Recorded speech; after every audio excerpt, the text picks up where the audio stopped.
and welcome to Plant-Based Cooking with AARP Alabama. I'm your host, Cheryl Henderson, and today's session is with Chef Kimberly Brock from Biddy's Living Kitchen. Folks, we want to remind you that empowering people to choose how they live as they age. AARP is a nonpartisan 501c4 organization with more than 420,000 members in Alabama. AARP's role is to advocate on their behalf, all of them, without regards to politics. Since the pandemic began, AARP has continued to provide opportunities for people to stay engaged at home. The plant based cooking series provides an opportunity for you to learn about new recipes from the safety of your home. Hi, Chef. What do you have Hi. planned for us today?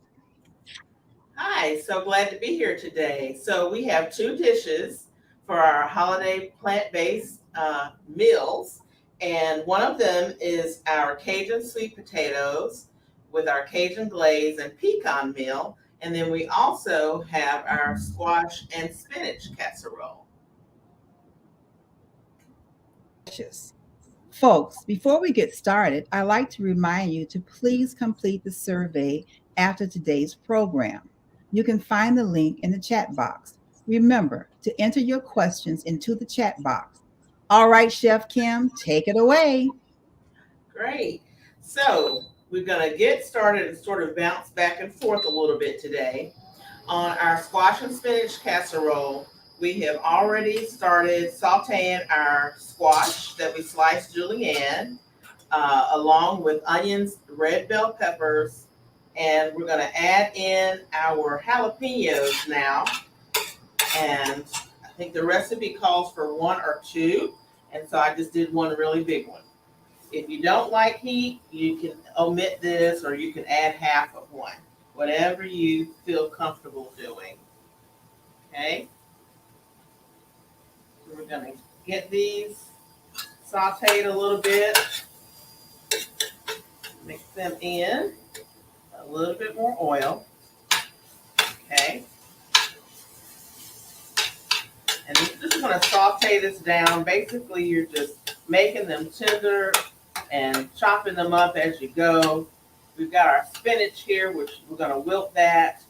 And we've got our oven on 400 or 425. And we're going to head back to that in just a little bit. Okay? So, I'm going to mosey on over here to our sweet potatoes. And so our sweet potatoes have been roasted. And we're just cutting them open and dicing them up. Just like that, just peeling the jacket off. And I think I have about 12 smallish sweet potatoes here, but just depending on the size, you can use whatever size you like. Some people say that the small sweet potatoes have fewer strings in them. I don't know how true that is. Some people use different ones if they're making a sweet potato pie. So we're just going to dice them up. And they have been roasted overnight, and so they're not really hot. And so we've got our oven going. I'm just going to be bumping back and forth between both dishes. All right. Turn that down low. Okay. And so I try to be all about not a lot of mess. And so we're just going to cut this right into the pan that we're using, the Pyrex dish that we're using. So, and depending on how many sweet potatoes or the size of your sweet potatoes, that'll let you know what size dish you need. So we also did our Cajun glaze. And so basically you're just taking some grapeseed oil, agave, you can use honey if you'd like, some fresh lemon juice, cayenne pepper, cinnamon, Cajun seasoning, and whisking that together in a bowl. And I have it here in a squeeze bottle, so it's easy to distribute. And I'm going to get to that in just a second. So just a little bit more here. And then we're going to toss that together, and then we're going to sprinkle some of our pecan meal on top. Now the pecans are just fresh, raw pecans, and you can put them in a food processor and just blitz them, I don't know, maybe 20 times to get them to the right consistency. You might want to leave the pecans where they're a little chunky, just whatever you like. I sort of like the meal way to distribute it. Make sure I didn't have any skin in there, but you can just do whatever you like. And then you can also add pink Himalayan sea salt to the nuts, like some monk fruit or some monk fruit sugar, or you can use coconut sugar, demerara sugar, turbinado, one of those raw cane sugars, and blitz that in along with the pecans as well. Okay. So cut up a couple more here. And you can do this right when the sweet potatoes come out of the oven. They'll still be warm, kind of hard to handle, but if you're kind of in a pinch and you trying to get the meal on the table, you can do this, and you don't even have to put it back in the oven. But we're gonna pop it in the oven for a few minutes. Okay.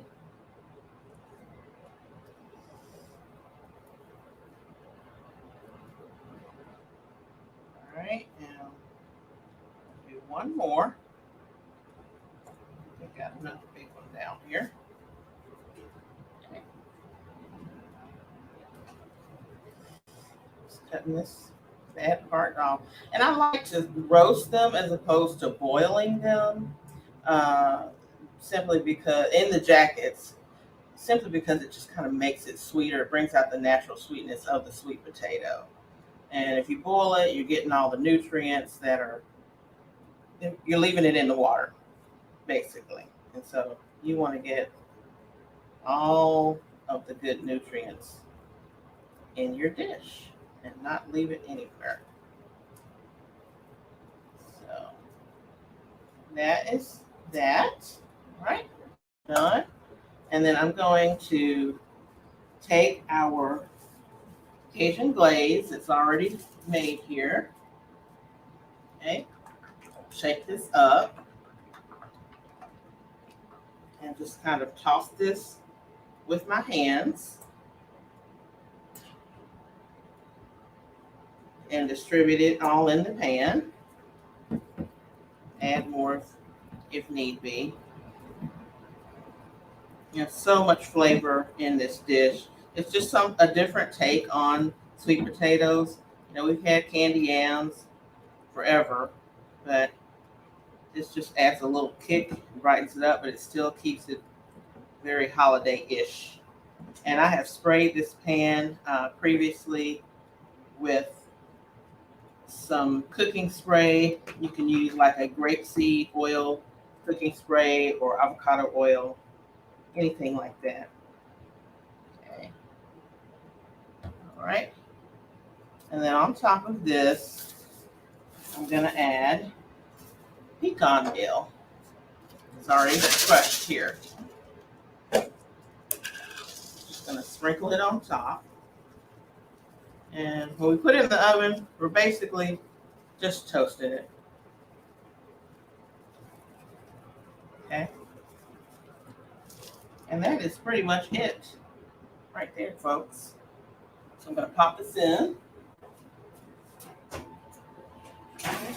for just about 10-15 minutes, not long. Now, we're going to get back with our sauteed squash. for squash and spinach casserole. Okay, and we're going to add our spinach to it. And I tend to always use fresh spinach.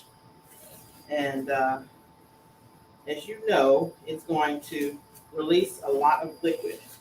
So we've got our colander or strainer here to strain the liquid off.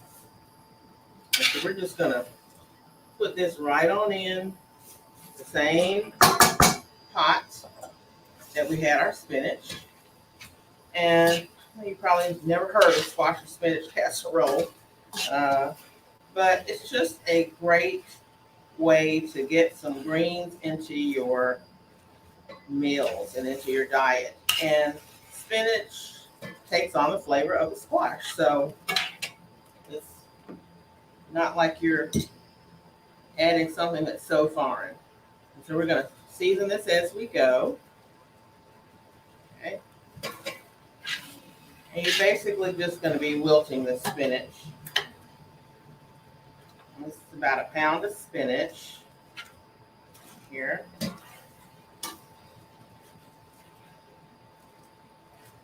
Of course, it's being a little stubborn.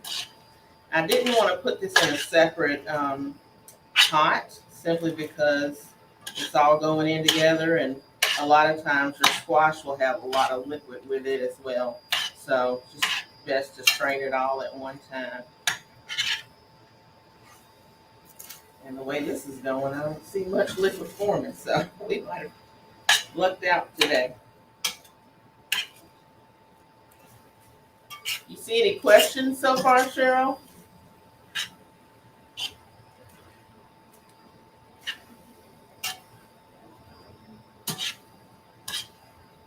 Cheryl? Okay. Okay. All right. Keep wilting that down. All right. While it does its thing, we have our pan here that we have also sprayed and gotten ready. And we are going to have some breadcrumbs on the top. So you just, whatever your favorite crackers are, you just put a sleeve of crackers in a Ziploc bag and crunch them up. And this is some vegan Parmesan cheese. You can use club crackers, saltines, any kind of crackers that you like. So you're going to put the whole tub in there. And this is possibly more breadcrumbs or cracker crumbs than we need, but you can always freeze this and use it for anything. Like if you're doing something special and you want to add something, a nice crust to it on the top, you already have the breadcrumbs or cracker crumbs made. Cheesy cracker crumbs. So that is that. I'm gonna take all the liquid out, all the air out here. And just keep squeezing and mixing it together. And that's real easy. You don't have to dirty up another pan or another dish. You just put it in a Ziploc bag, and really, you could store it in this too if you had some left. It's already in the bag. Stir this around.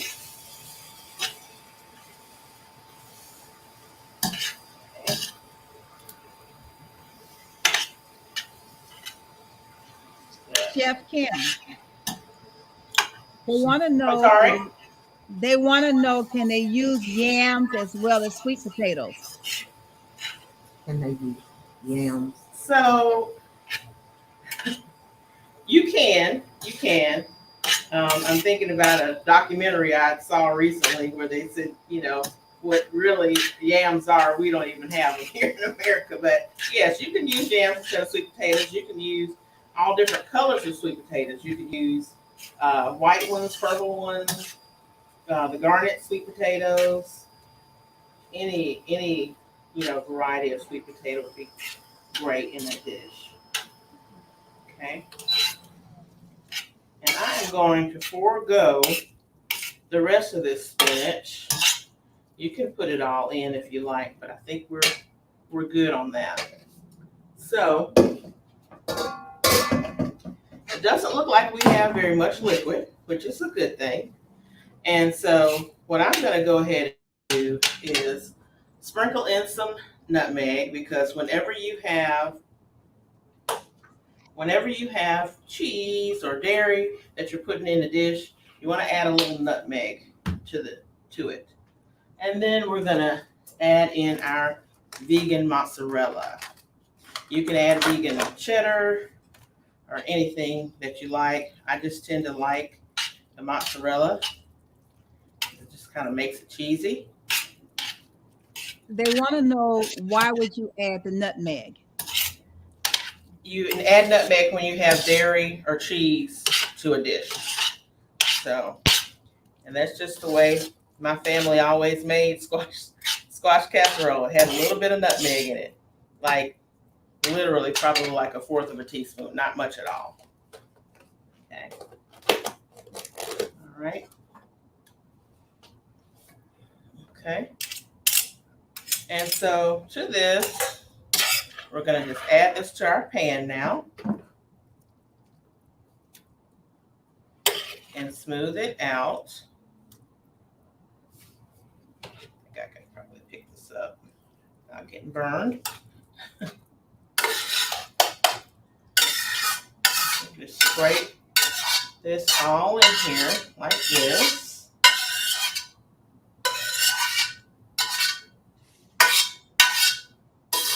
Okay. All right. And then just kind of spread that out nicely on the top. And it's so colorful as well. And then we're going to take our breadcrumbs, our cracker crumbs, cheesy cracker crumbs, sprinkle them on top, and then get them in the oven. And you can do this as much or as little as you like. If you like a lot or if you like a little. I think either way. Chef, are those saltine crackers? These are. Mm-hmm. I like to use the Keebler Club, but you can use whatever you have. After you crush them down and you add the cheese to it, nobody's really going to know the difference. And you can also use their almond. Is it almond?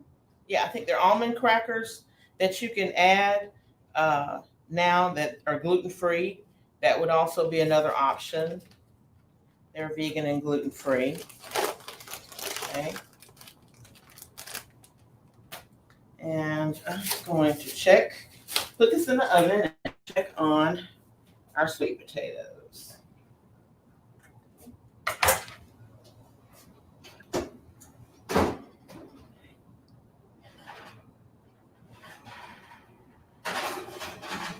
So you want to keep that in the oven probably longer than we have time for, but probably just until it starts to turn a little brown on the top. And but I'll pull it out just so you all can see it. But these are your sweet potatoes, your Cajun sweet potatoes with pecan meal. See that? So you control the heat by the amount of jalapenos you use? Yes, in the squash and spinach casserole. So I had a really large jalapeno and I diced the whole thing up. But you don't even have to use the jalapeno if you don't want to. You definitely want to take the seeds out of it if you do use it. But that would help to control it depending on how much you use. So a little heat is good, I think.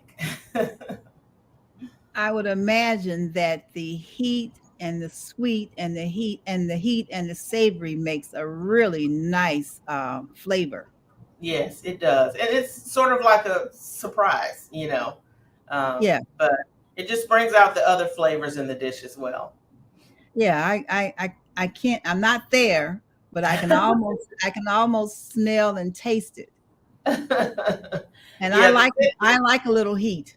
yeah, the cinnamon and everything that's coming out of sweet potatoes, I'm smelling, and and then the squash casserole. So yeah, all we need is some dressing and gravy, and we're good. Yeah, that's going to be. I'm going to use that for my holiday this year because I think that little heat is going to be a real surprise for my guests. Yes, Yeah, yes. yeah. Like I said, I can taste and smell your dish. Not only that, it's a healthy alternative. Right, Y- right. Yeah, hmm And yeah, then, using the vegan cheeses, like really you can't tell the difference when you eat it. Like you wouldn't know that it didn't have, you know, real mozzarella in it. It's getting the creaminess and all of that is still in the dish right. that you're used to. So, Mhm. and then the squash and the spinach are already very gelatinous, for lack of a better word. So they're very Mhm. tender and creamy themselves when you cook them properly and chop them up. And so just adding a little bit of cheese to it really makes the dish go a long way. Let me see if it's got any color on the top. It doesn't, guys, but I do want y'all to see it. And I'll put it back in when we get. It's got a little bit of color. It's not so white looking. But these are both of the dishes. And, if you got to bring something to your family's holiday meal, these are a couple of quick dishes that you can do. The longest thing that happened with the spinach and squash casserole was the chopping of the vegetables. So chopping of the spinach, of the squash, and literally I just put it on a mandolin and Okay. just let it do even slicing. And the sweet potatoes, you roast them in the oven, and for the most part, you're done at that point. And you just got to make your glaze and crush up some pecans. I can Pretty. imagine when that's plated, it's very pretty, side by side. Very pretty, very a very nice presentation when you put that together. Yes. Yes, plated. Okay. Well, are there any questions? Let me see if there are any more questions. I think we're good. So, thanks, Kim. Those dishes look scrumptious. I'm definitely going to try that, especially with the heat. I've never thought about adding heat to sweet potatoes, but I can almost taste it because I can Yeah, almost so the taste sweet it. potatoes had the Cajun seasoning. So they've got a Right, little cayenne and Cajun, yeah, spice right. too. So, Mhm. yeah, so I can see that that would be a nice little just enough tick to make it be really special when you do it for Thanksgiving. Right. So, if there are no questions, then thank you for joining us. Tune in Tuesday. Thank you for joining us. Tune in Tuesday at 10 o'clock a.m. Central for the next session of Mindful Movement. Again, thank you, Chef Kim.